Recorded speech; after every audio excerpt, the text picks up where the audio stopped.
Sunday's precise and important news. Acting Afghan Minister for Foreign Affairs Amir Khan Muttaqi meets Chief of Army Staff General of Pakistan. Maulavi Amir Khan Muttaqi, the Foreign Minister of the Islamic Emirate of Afghanistan, held a thorough conversation with General Asim Munir, the Chief of Army Staff of Pakistan, on regional security, ease of travel for Afghan citizens and Afghan refugee-related concerns.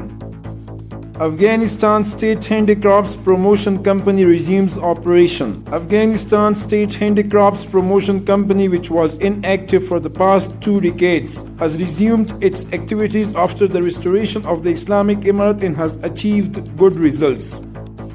Policy is being made to benefit media from government privileges. Acting Minister of Information and Culture, Mullah Khairullah Khairkhwa, said in a meeting with local journalists of Ghazni province, this ministry is trying to make such a policy from the family budget according to when the domestic media will benefit from government privileges.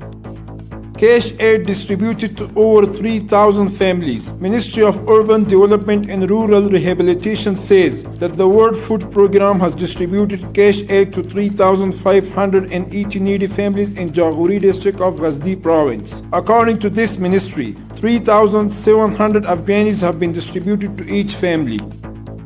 Over 700 Afghan refugees return home from Pakistan. The Ministry of Refugees and Repatriation announced that 703 Afghan migrants returned to the country from Pakistan through the Spin Boldak crossing in southern Kandahar province and were referred to the International Organization for Migration.